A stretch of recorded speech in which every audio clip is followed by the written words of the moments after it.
is going to be by Patricia McDermott and Meg Luxton, and they're going to be speaking on low-wage employment, living in Toronto, and the crisis of social reproduction. And Meg Luxton is a professor in the School of Gender, Sexuality, and Women's Studies at York University. Her research investigates sex-gender divisions of labor and their implications for socioeconomic situations of women and men along class, race, ethnicity, and religion. And it explores the changing ways ordinary people in Canada make a living and sustain themselves, their households and families and communities. Patricia McDermott is an associate professor in the Department of Social Sciences and School of Gender Studies at York University as well. Take it away, and if you could use the podium, please, just because it's being filmed. Okay, if you give me 7 minutes, give me a 1 minute warning. Oh, okay. Okay, Patricia and I are going to share, she's going to come second. We're going to tell you about a project that's related to the project that Bryan is also working on. So you'll have a sense of the complementarity between the two, I hope, by the end. And what I want to do is start by giving you the context of the study that Pat and I are just trying to finish up at the moment. So we're living through a period where two significant trends are reshaping social life in Canada, as well as in many other parts of the world. Growing wealth inequality on the one hand, and new gender relations, both of which have profound implications for patterns of social reproduction.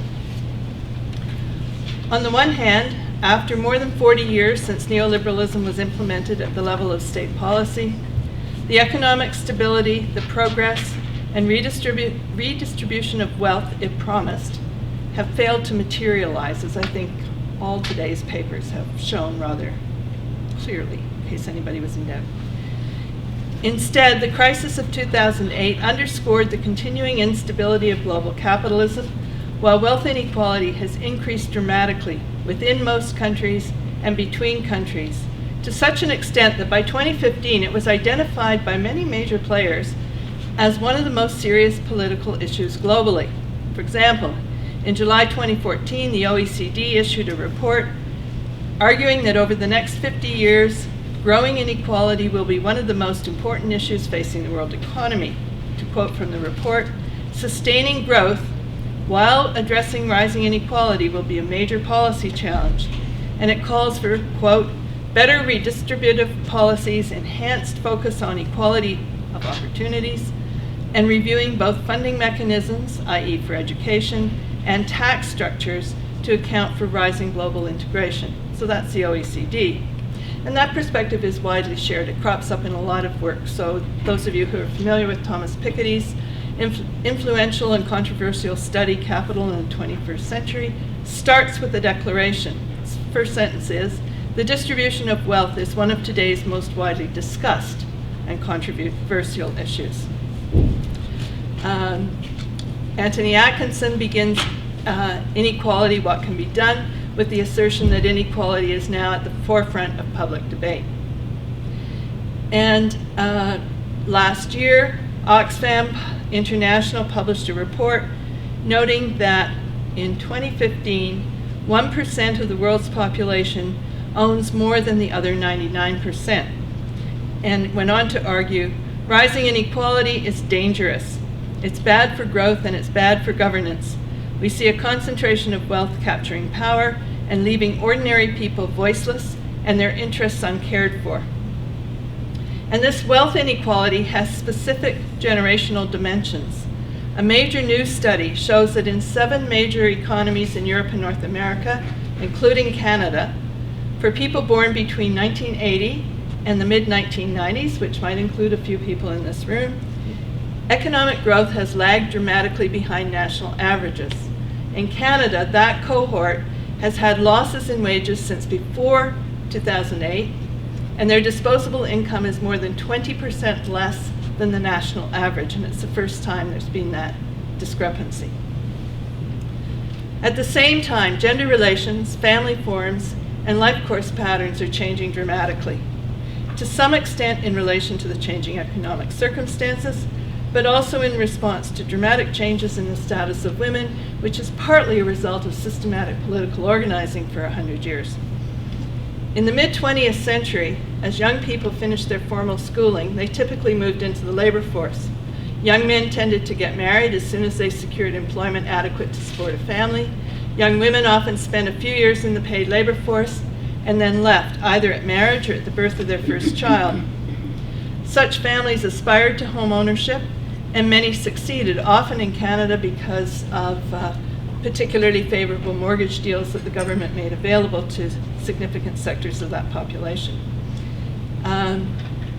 Many of those people were able to own their home outright by the time of their retirement. Women worked in the home for the rest of their lives, moving in and out of the paid labor force in response to the competing constraints and possibilities shaped by the demands of family responsibilities, financial need, employment possibilities, and personal inclinations. So over the past 50 years, as women's labor force participation rates have increased, they've challenged patterns of unequal access to jobs and pay, and have developed new life course trajectories, which, unlike most women before them, do not automatically assume childbearing and child-rearing or marriage to a man. In 2011, the total fertility rate in Canada was 1.6 children per woman. The average age of mothers at childbirth was 30, the oldest age on record, and the average age at first birth in 2011 was 28.5 years, was the oldest recorded to date. In other words, women are having fewer children, they're having them later, and they're having their first child later than ever before, at least ever before on record.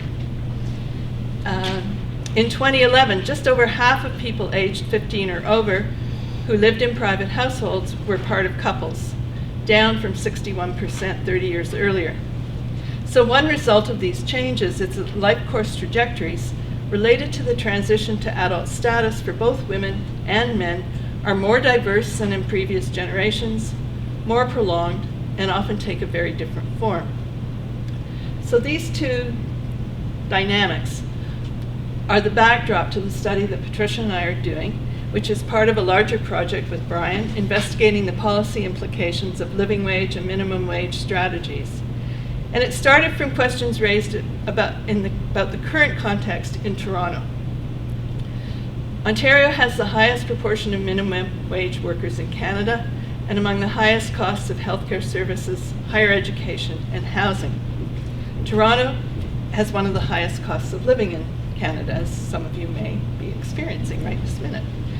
In the context of declining job quality, stagnating incomes, and reduced public services, how are young workers coping? How are young people entering into the labor market and finding a niche for themselves? What are the implications for them of the transition to adulthood, and what are their hopes and aspirations? What do we think their futures are likely to bring, which is not quite the same as what some of them are hoping for? And what are the policy implications? So we're conducting focus groups with about 45 young adults in their mid-20s and 30s who've completed at least high school and who are living away from their parents and who are working in 3 low-wage sectors: retail, fast food, and childcare. We're almost finished the focus groups and are analyzing the data we have, and Patricia's going to present our initial findings. We hope that you will help us think about these implications.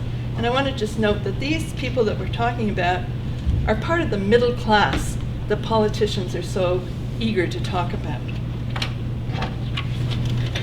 This is very, very preliminary findings because we really haven't begun to tally any of the results and the data. But as Meg mentioned, there's 3 sets of focus groups, and the one that we haven't finished is the daycare early childhood educators ones, so I don't have very much about those. But I think one of the things I just want to jump right in and talk about is what they do. And I'm just going to do this, I'm going to read the standard things that they do, but I've lifted them from the questionnaires. Baristas, lots of baristas, cook, cashier, baker, burger maker, sandwich maker, dishwasher, work at the cash register, childcare, and this is ECA, the early childhood assistant, early childhood educator in daycares, and also the 4-year degrees that are coming out of some universities in early childhood studies. Sales associate, sales assistant, customer service, shelf stalker. So they are very low-waged work. This is low-waged work. And one would think low-skilled, but I think we're starting to see, and this will be highlighted by my next point about their education, that employers are getting a lot more for their dollar because the kids that are coming in, these kids, they're 24 to 34, young people, and they are very optimistic in many ways, very energetic, and they bring with them a high level of education for the first time, I would argue, in long-term stay in these types of precarious work. So I picked the top set of 39 questionnaires. 20 have a BA from Brock, McGill, UBC, Ryerson, York, and a couple of my students showed up. Professor McDermott, hello. And 3 BScs, Waterloo, one of them. We didn't ask for the university, but it was given to us. An MA, and the rest, 12 out of the 39 had completed a program at a community college, and only 3 had done just secondary school. So this is quite a highly educated group of people. And what my point about skill is that you actually, when you talk to them past their job description, they're doing way more, particularly if they're in a certain setting of an electronics store. They call them sales assistant. Some of them have BAs, 4-year BAs in computer science. They know a lot about electronics. So they're not just low-level, low-waged. They're really bringing a high degree of skill to the employer, in my opinion, and I'm certainly many people should be paid much more. Okay, I'm going to try to go through some of the highlights. We actually want to see how they get by on this low wage. We start with the highest and work to the lowest, which what we think they're going to be paying for. Accommodation is the first one, and the accommodation they live in is in many ways substandards. They don't talk a lot about it. When many would like to live alone but can't. They all have to live theoretically away from their parents, although a couple lived in basement apartments in their parents' homes. They live with their boyfriends and girlfriends, but on the whole, they live with roommates, and that's one of the reasons. Some lived alone. And again, I think this idea that's just come out of inclusionary zoning, I think that's going to be one of the policy developments that could help increase the level of affordable housing in the city. I don't know how far it'll go.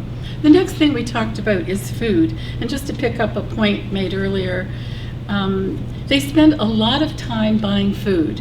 They coupon, they do something called price matching, and they have big discussions about when to do it so you don't hold up the line and have everyone screaming at you. And so they're very sophisticated in their strategies for getting by and getting food. And they shop at No Frills, Walmart, and most of them, I would say, Food Basics, a whole list, they do shop at 3 or 4 different stores with their coupons, and they watch coupons, and they're online with something called red flags, and so they'd have very detailed discussions about how to do this. Clothing, I don't want to dwell on this. It's something I'm particularly interested in from another interest about consumption and capitalism. Despite their very low wages, they seem to still want brand names, and they have all kinds of strategies about how to go online and get a Canada Goose coat for peanuts and all of these things. So they still have the desires for a middle-class kind of lifestyle. They buy even jewelry online and try and get deals. Health was one of the big eye-openers for us. We do have health coverage in the province, but we went through prescription problems, not being able to fill prescriptions after having gone to a doctor. Eyeglasses, they wear them far too long, they've broken them, and they always say, these cost me secondhand. They bought some eyeglasses. Dental care was sort of a tragic story. Many do not get care that they need. People saying their teeth are growing sideways, and they're on a waiting list at the U of T dental clinic, and on and on. So health was a big one, and that's certainly a policy issue that can be addressed directly by government agencies. Orthodontic work, orthopedics and shoes, they're on their feet a lot, so they can't afford these very expensive things. So Healthcare, big one. Just cell phones and computers, just very quickly. They desperately need cell phones. The thought, and you know, in a focus group of 5 or 6 people, when you say, we're going to talk about cell phones, and we'd say, can you do without them? And everyone would go, oh, no. So that kind of, the feedback that you get by doing focus groups, and they start talking about how they're basically all being ripped off by the companies, but how to get deals, and again, if you do this and go here and do that. But they need cell phones to keep in touch, of course, with their family. It is their social life. And I think we found a bit surprising, it was extremely important for work. I don't know why I found that so surprising, but they get new shifts and overtime and extra jobs that they do. They also seem to have another job on the weekend. All this was focused to their cell phone. So it was, no matter what, they had to have a cell phone. Transportation, all kinds of horror stories about the TTC, but that's another area, policy-wise, where you could just say, here's a low-wage Metro Pass for $40 or something, because they avoid buying Metro Passes. Meg and I saw our first fake Metro Pass, I think, maybe in our lives, let alone there are fake tokens and all this sort of underground stuff, but it's something that they struggle with. In 39 interviews, there were respondents in the focus groups. There were only 3 cars, all of them broken down, and all really suffering under high insurance costs for the cars. And they gave very innovative ways of keeping a car. Like one guy drove to the first kind of change of the TTC and all the transportation lines and parked there, and people paid him to get that far, and someone would take another bus here, and then they'd meet back. So sort of creative ways of keeping the car. But in fact, when you think of the lack of material wealth that these young people are really going to be facing, a car is a luxury item. I mean, forget forget a house, etc. and so on. I mean, a car would be something to go for. Debt, loans. You say, what, anybody in debt? Everybody is in debt, most of them. And a lot of it is student loan. A little over half the sample so far have significant student loan, from $7,000 to $60,000. I'm reading 40, 20, 20, 25, 60, 18, 15, 45. So it's significant. And I think I found surprising, I don't know how you feel, Meg, but that they never mention it. And they say, oh, I always pay my credit card on time and all this. And then we say debt, and they say, I owe $60,000. So it was kind of like denial, that they just put that aside. And also credit card debt, in many significant debt, and they pay the minimum, and they don't like to think about it. So it's been really fascinating listening to this group talk, and we haven't seen signs that too much is going to shift here. Once you stay in these jobs, many, I look through the interviews, they've been there for 2 and 3 years, 4 years, 7 years. So, and they're all doing this credentialing that someone mentioned, that they're going back to school to get the certificate in this or that. But I don't think we felt that there was any optimism. And so I think of Guy Standing's work, of course, the precariat, that I think this is certainly part of the employed precariat. They're not unemployed, they're employed. And as I think Patricia's work talked about, acclimatizing to precarity, this is indeed what we're discovering with this small study so far. Okay, thank you. The second paper is going to be presented by Bryan Evans, and it's called Resisting the Expansion of Low-Wage Work, a comparative survey of living wage movements in Canada, the United Kingdom, and the United States. And Bryan is an associate professor in the Department of Politics and Public Administration at Ryerson University and a member of the Yates School of Graduate Studies. Bryan's teaching and research interests focuses in on public service leadership, politics and public management of neoliberalization, the effect of privatization on public sector employment, and the equity of public services, policy capacity, and provincial government and politics. So kind of building on or riffing off of where Meg and Pat and other people here are coming from, and no doubt what people are thinking generally. in their everyday lives, people in the room and beyond. You know, we're witnessing the end of finally the end of a particular historical era in economic terms. Call it the golden age of capitalism, post-war social contract between labor and capital, whatever you will.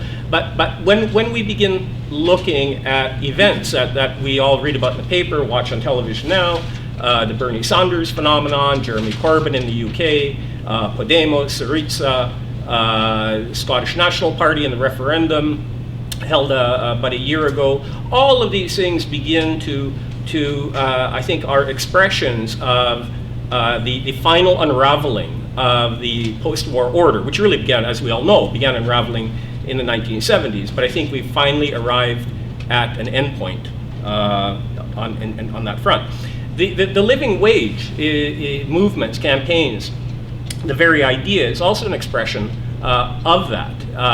It begins to emerge in the 20th century anyway, at the particular point where neoliberal restructuring of labor markets in the state has taken a particular turn. And in terms of what we're looking at, in terms of the theme of the conference here today, many of the campaigns begin at the local level. But that can be very contradictory and problematic in itself, as you'll see. And my take, as I began to read and talk to people about living wage campaigns, I've taken maybe more of a critical approach, which people who I work with may disagree with me, may not like where I'm coming from. But you know, I come from the Slavoj Žižek school of misanthropy, where he once said that I love humanity, but I hate people. So if I might alienate a few people who I work with in terms of the kind of work I'm presenting. But I think everybody here, we're attracted to the idea of the living wage, the radical potential of the living wage, notwithstanding what I'll get into shortly, the concrete, on-the-ground material reality of what it is and what it isn't. But that radical potential that we find attractive, I think we can break down to a few key points which lead to a renewed questioning of a market economy, market capitalism, in that it puts forward a whole range of contradictions and ideological questions which may have been buried, you know, to one greater or lesser degree through the so-called golden age. And you know, one of these is part of the moral economy idea, that work should pay, deeply embedded in our culture. And connected to that, the very, not only the ideological, but the material reality of consumer capitalism, which Meg and her colleague are looking into. The very idea of consumer capitalism is predicated on the ability of the individual to participate in that consumption. The second thing, again, referred to earlier, the obscene inequality that has emerged over, again, so didn't happen overnight, but we have arrived at a particular turning point possibly. And that inequality goes beyond relative deprivation and increasingly means, as we just heard, going without things that are necessary in daily life. And third, the possibilities for decommodification by expanding, you know, the old-fashioned term, the social wage, taking goods and services that are bought in the market and bringing them into the public sphere, making them public goods. And part of where I'm beginning to turn in my initial work, anyway, and I do mean it's initial, is that in part, the living wage concept is being appropriated in certain ways, which contributes to the normalization of neoliberal capitalism, and by providing a certain degree of legitimation and maybe more importantly, stabilization. So a key question I have about these different living wage campaigns, are they a campaign or are they movements? And by a campaign, I'm fishing around, maybe people have a better notion. You know, are they really rational policy advocacy projects with very, very limited objectives? Insider elites talking to other insider elites, or approximating that. Or are they social movements? And social movements, we can, quickly define as, creating contentious politics built around conflict, strikes, demonstrations, mobilization, coalition building, building networks, trying to shape public opinion, but it could involve different degrees of confrontation. And thirdly, is there a counter ideology being constructed? And by that, narratives that challenge the prevailing orthodoxy, prevailing way of looking at a particular economic issue, social issue, and making a moral claim to be the right thing.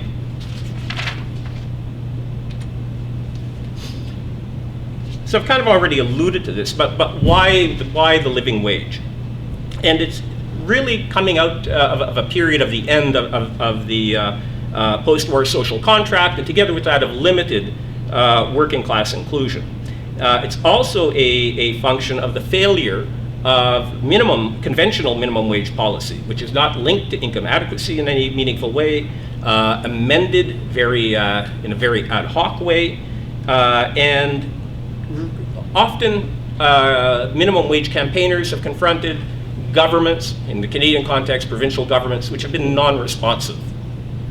Just, I used to work in the Ministry of Labor. Minimum wage is actually my file, and the idea was that you bring it up 5 cents, 10 cents, maybe 15. Those would be the options, but anything more meaningful that would not be on the table. So we have really two things going on here. One, the structural change I already referred to, the growing service sector, which is highly deunionized, broadly low-waged, and secondly, policy failure and policy drift in terms of what do governments at whatever level in whatever country, how do they view minimum wage policy? So it's already been referred to earlier, but we now have the low wage normal. Some of you may be old enough to remember back in 1990, the Economic Council of Canada came out with a study, Good Jobs, Bad Jobs. And the bottom line of that study was the first empirical kind of analysis, which put out there that, what they call non-standard jobs are becoming normal. And that was in 1990. This is considered to be radical, revolutionary. And that actually, in the Canadian context, began a much larger discussion. But the data is rather unequivocal in terms of the conclusions that it points to. And it doesn't have to be, kind of a left social democrat like Piketty, or even somebody more radical than that. But the Canadian Imperial Bank of Commerce did a jobs quality study, which Carlo and I have referenced a year ago. And the Canadian Imperial Bank of Commerce concluded that, low-wage jobs, the low-wage job sectors are the ones that are actually growing. This is not a short-term phenomenon, it's structural. It's embedded into the very nature of capitalism. And graphically, that yellow line, those are low-paying industries, low-paying sectors, clearly growing much more rapidly than others. So when people talk about the living wage, what are they talking about? Well, they're really referring to generally about adequacy. And there are different ways of calculating it, and calculations are a big part of the movement generally in Canada, the UK, and New Zealand. But essentially it's about, what does a family of four need to have a fairly decent life? Not, an affluent life, but the idea being just the basics of everyday life, and having, I think the fun part is one family night out a month. That's it, right? So it's bare bones. But that's sort of the key point. So it's about income adequacy, decent compensation for work, and that's essentially it. So I'm going to move into the case studies very quickly. Now, the American case study is actually one of the more interesting from a political point of view. Begins in 1994 in Baltimore. Essentially what we're looking at in the American cases, Baltimore then, and more recent, we could talk about Chicago, Seattle, LA, they really come down to urban working class rebellions, and to what, and highly racialized at that, of course. And to what degree, I like to think of them as looking an awful lot like the 1960s civil rights movement at one level, and I do mean a movement, and to a degree as a movement akin to the CIO organization efforts of the 1930s. But of course, the context has changed somewhat in that we're looking at movements of the unorganized, working not in the manufacturing or industrial sector, but in food and retail and hospitality. But the Americans have chalked up a number of victories, and these victories are nuanced in all kinds of different ways. But even today, 125 cities, and again, this is about, cities have constitutional authorities which Canadian municipalities don't have, or many of them do, not all do. But there are 125 which have a living wage ordinance in place. And 27 have a local minimum wage. A number of American cities, by their state government, have been allowed to have their own local minimum wage. There are 27 of them that have a local minimum wage. 10 of them currently are at the $15 an hour mark. There are 4 more ballot initiatives coming up in November.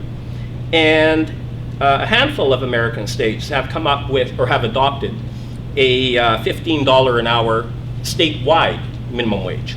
And they're the ones I've identified here. Now, that hasn't gone down lightly. A number of legislatures have intervened to overturn that legislation.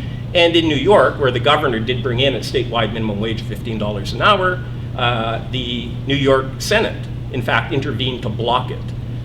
They haven't defeated it, but they're holding it up.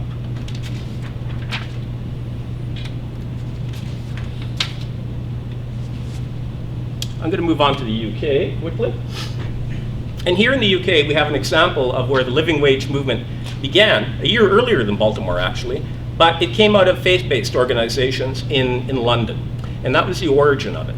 And even from that point of origin, and there is something here about the cultural, ideological, political meme that's put in play at the point of origin that continues to play through. The bottom line, the living wage movement in the UK, whether the national movement or more locally in London, the Scottish regional living wage movement, is very much about moral suasion. And by moral suasion, the idea behind that is they go to employers and try to encourage them to do the right thing. They calculate a minimum a living wage for that region, for that city, whatever it might be, and try to encourage employers to pay that. And there isn't, unlike the American example, there's generally not a mass movement of low-wage workers. Trade unions may be part of the coalition and may in fact help fund it. And the American unions, I should point out, are heavily involved in funding and providing organizational support. Whereas in Britain, it's not quite the same at all. Now, when I come back to neoliberal normalization, the current Conservative government of the UK, I don't have to go into any detail about what they're about, but they brought in a living wage in their budget in 2015.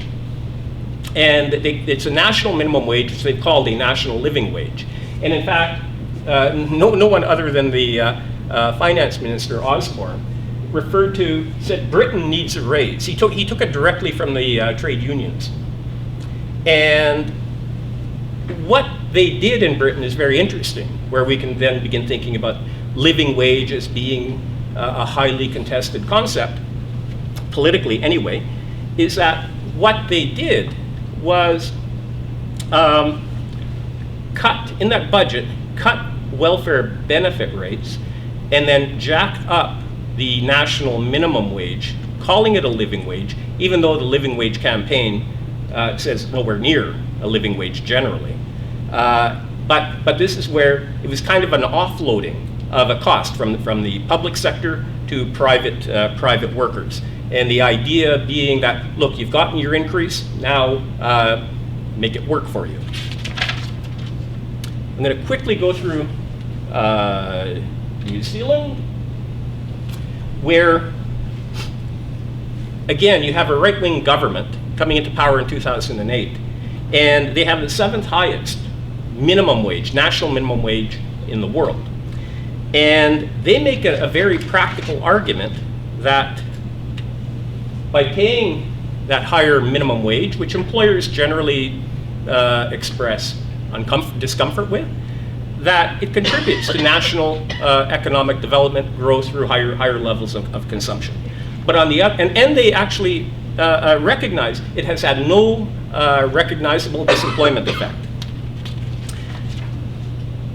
But the living wage movement in New Zealand doesn't engage in that debate. They're focused at the local level, city governments, and asking them to adopt what we would call in Canada a fair wage policy, i.e. when the local government tenders a contract, that the employers winning that contract will pay a living wage to their workers. And I'm going to wrap up with Canada. So there are about 50 campaigns at the local level in Canada. We have at the moment, only one municipality, New Westminster, which a number of years ago adopted a living wage policy to apply to direct employees and to contractors. Vancouver has now passed a motion, but they've not moved it very far down the road yet in terms of implementation. And then we have a variety of, like I say, variety of campaigns in Canada, which again focus on employer voluntarism, that employers are encouraged to adopt the minimum wage. What's interesting here is how many of the living wage campaigners have walked away from minimum wage and trying to advocate for a higher minimum wage. And that's an important ideological and political problem. And I'm going to wrap it up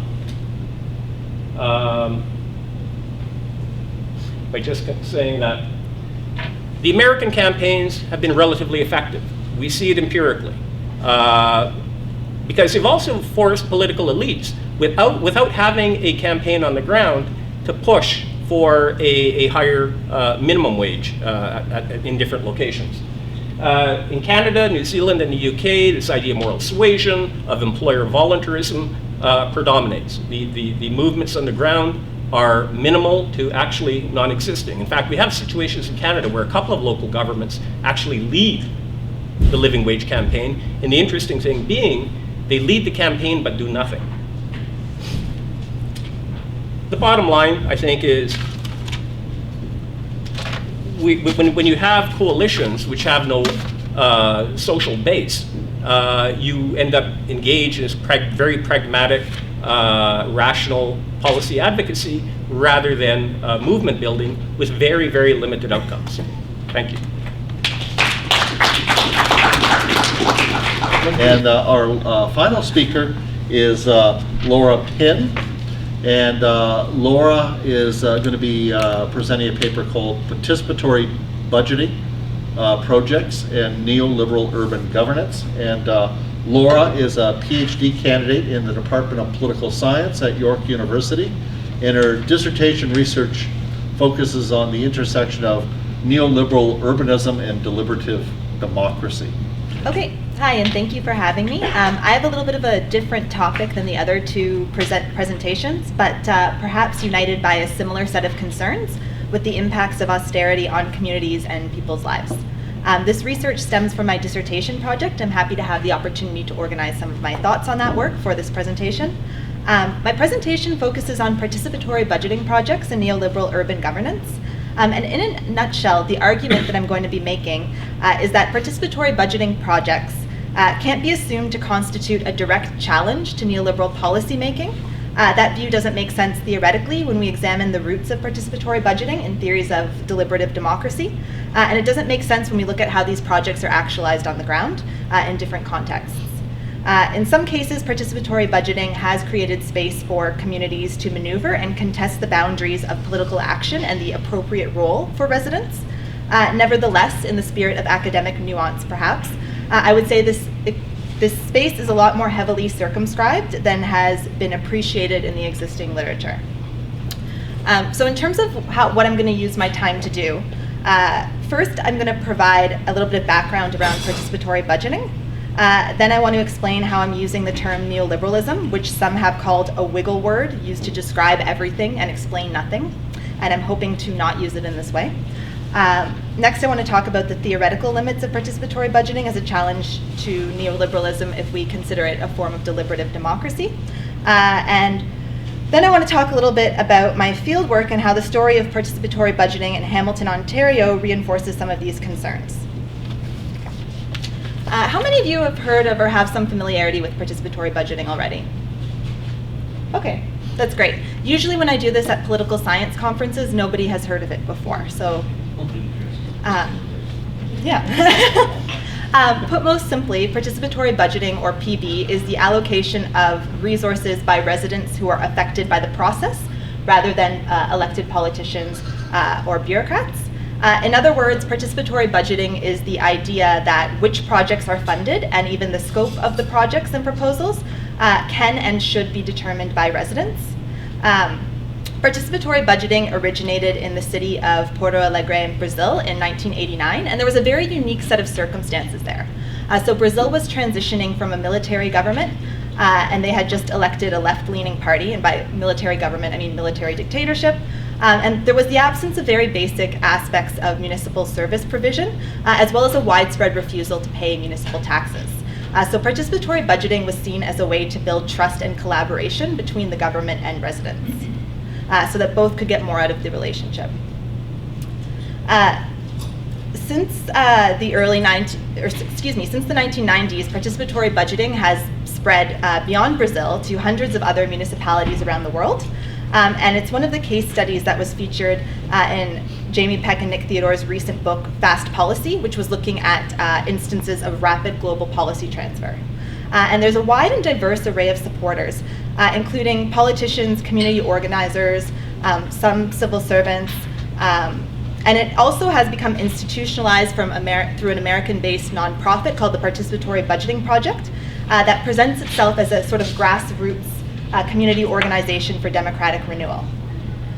So participatory budgeting often seeks to present itself as very different from other democratizing initiatives at the municipal level that seek to empower residents, like open government initiatives, public consultations, and town halls.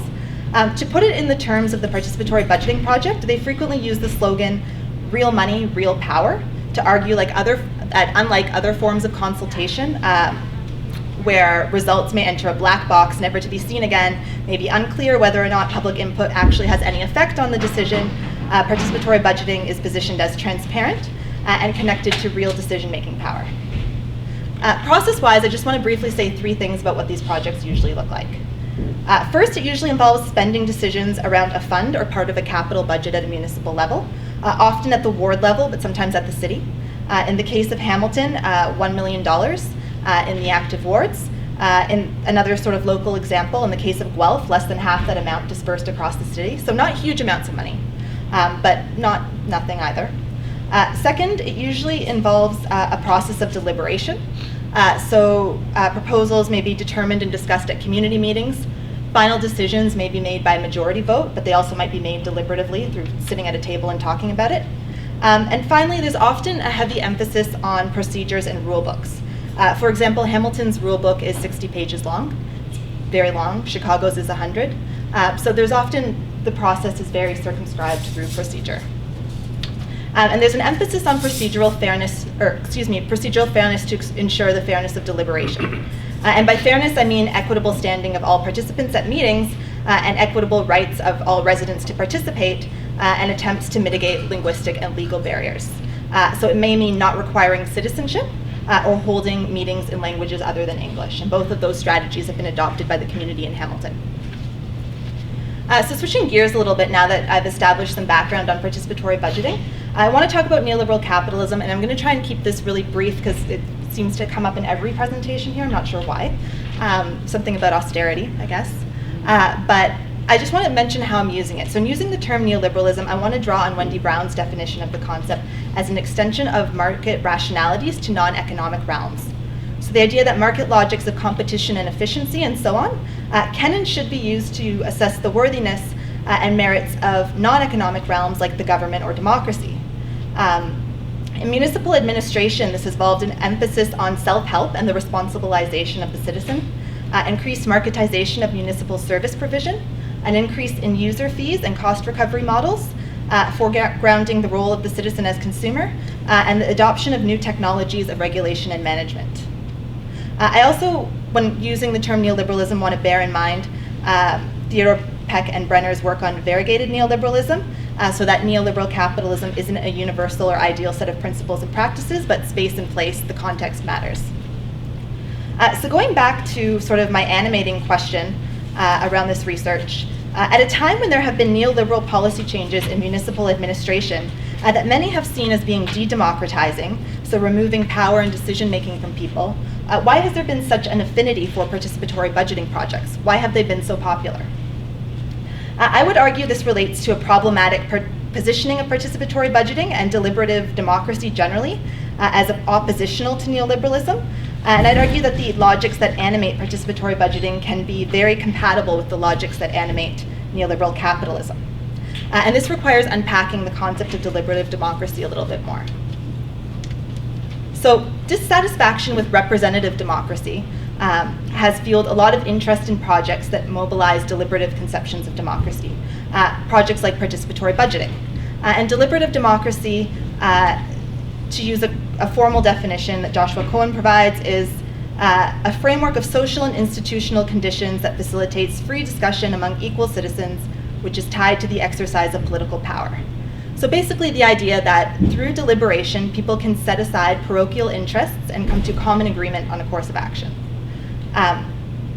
The idea of free and equal discussion among citizens requires a common constitution of the rational, as well as the ability for what proponents often call reciprocal recognition of others. So to recognize another as valid, equal, and so on. And this sort of Charles Taylor-esque view of recognition has been critiqued by feminists, anti-colonialists, and socialists as impossible in a patriarchal, colonial, capitalist society, where the interests of different groups are dialogically opposed, and indeed different groups themselves are constituted by systemic power relations that seek to subordinate some at the expense of privileging others. So when we think of deliberative democratic processes like participatory budgeting as founded on a presupposition of the possibility of such recognition and agreement, the limitations of such a process in challenging structural inequities become less surprising, perhaps.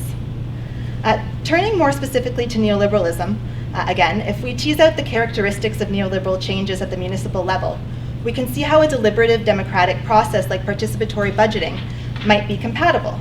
So neoliberalism emphasizes new forms of regulation that emphasize the responsibilization of the citizen over more traditional forms of bureaucratic regulation. Participatory budgeting is the idea that citizens should be taking responsibility for budgetary decisions. Neoliberalism often is associated with an emphasis on self-help and self-sufficient communities. Participatory budgeting is often predicated on the idea that communities and citizens can find their own solutions to problems. Neoliberalism emphasizes a form of rationality in terms of cost recovery and more efficient models of management.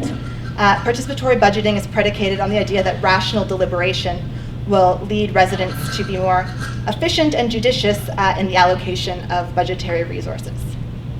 So my point is not so much that participatory budgeting is co-optable by capitalism, because what isn't, but that the logics that animate participatory budgeting are a lot more compatible with neoliberal rationalities than is often appreciated. So all of this has been very theoretical so far, and with the time I have left, I want to talk about how some of these tensions have played out in the city of Hamilton. So participatory budgeting in Hamilton started in 2011. And 2 wards have tried it, but I'm going to focus on Ward 2, which is a ward that's in the heart of downtown. It's comprised of a number of different neighborhoods, 2 of which, Beasley and the North End, are very low income. Beasley in particular has received media attention in Hamilton. I don't know about beyond Hamilton, but in Hamilton for sure, as a problem neighborhood. Participatory budgeting started there as a concerted effort of a number of community stakeholders working through neighborhood councils. $1 million was set aside each year to be allocated to capital projects. And there's a process of voting there where any resident over 14 can vote. and citizenship is not required. So you don't have to be a citizen, you just have to be a resident. I don't have a lot of time, but I want to draw attention to a few key issues in the Hamilton scenario. The first is the role of the councillor. So in Hamilton, participatory budgeting wasn't the idea of the councillor, and while he signed on, there's been an ongoing power struggle between the community and councillor for control of the project. So for example, whether the community can elect a facilitator or the councillor is responsible for choosing who the paid facilitator for the process is. Despite this, the process has persisted largely through community support and efforts to make sure it's very public and the media is watching. So media attention has played a role in the sustainability of the project there. Most recently, and actually just about a month ago, the councillor pulled support from the community-driven process and is planning on unveiling his own version of participatory budgeting, where he's selecting the facilitator himself. And the amount of funding provided is no longer set at $1 million, but tied to the number of votes. So this is an accountability metric. But also a very easy way of undermining the process, since the participation of people is dependent on community engagement, which requires time and effort. It leads to questions about to what extent these processes exist at the discretion and privilege of local politicians, and therefore risk getting eliminated when they contravene established interests. Another sort of example of this tension is in Hamilton in particular, the definition of infrastructure has been very contentious. So capital funds are supposed to go to infrastructure, things that don't have ongoing maintenance costs. In the first year, the Participatory Budgeting Council argued that infrastructure could include social infrastructure, so capacity building initiatives in communities, and they used this to fund lunch programs in schools with participatory budgeting money. Staff and the council were pretty frustrated by this. It's not usually how capital costs are understood, and in subsequent years, this sort of project was disallowed. So you can see sort of this pushing against the limits and being pushed back, this tension. The second thing I want to talk about with respect to Hamilton is how projects are chosen. Theoretically, in the community, any resident can propose a project and argue for it. In practice, it's a little bit more complicated. And this is sort of where the dimensions of the professionalization of the citizen come in. It requires a great deal of time and energy and expertise to propose a project. This pulls into sort of volunteerism, which historically has had very gender dimensions as well. All projects are vetted by municipal staff who provide a costing and feasibility assessment, but they're dependent on an advocate and formal plan and application to get to the municipal vetting stage. So the issue of what's considered a reasonable request and what's judged as feasible is often based on existing projects in the city. And to give an example, voted on, participatory budgeting voted on and passed a project for solar-powered trash compactors, which went through the feasibility process, was proposed by an engineer, so I would think that he would know a little bit about what he was doing, was costed out and everything, and they never were installed because the city doesn't have any trash compactors of this sort at parks, and it was seen as too complicated, and so, you know, there's, again, this sort of pushback around what's considered a reasonable request, what's feasible, what sort of projects get the go-ahead. The last thing I want to talk about with respect to Hamilton is the question of what happens to these projects. So residents propose a project, they get voted on, funding is allocated to it. Do they actually get done? And the completion rate in Hamilton after 2 years is about 60% for participatory budgeting projects. Some projects aren't implemented because it's argued that staff misquoted the cost or they actually weren't feasible, as I sort of was alluding to before. Some projects were completed, but only because community members pulled together and devoted a lot of voluntary time and energy and labor to it.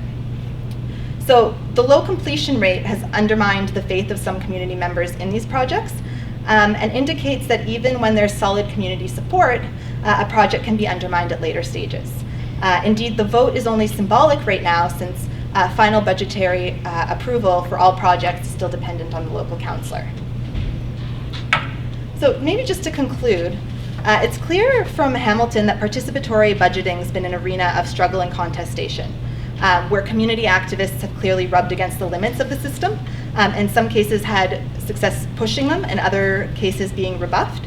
And I wouldn't want to present it as being entirely sort of negative, in that I do think participatory budgeting holds some potential as a subversive alternative to liberal representative democracy. The question is what happens when it becomes institutionalized in these municipal processes. And I would argue that when it becomes institutionalized, the neoliberal context limits the capacity of participatory budgeting to disrupt social hierarchies of race, class, and gender.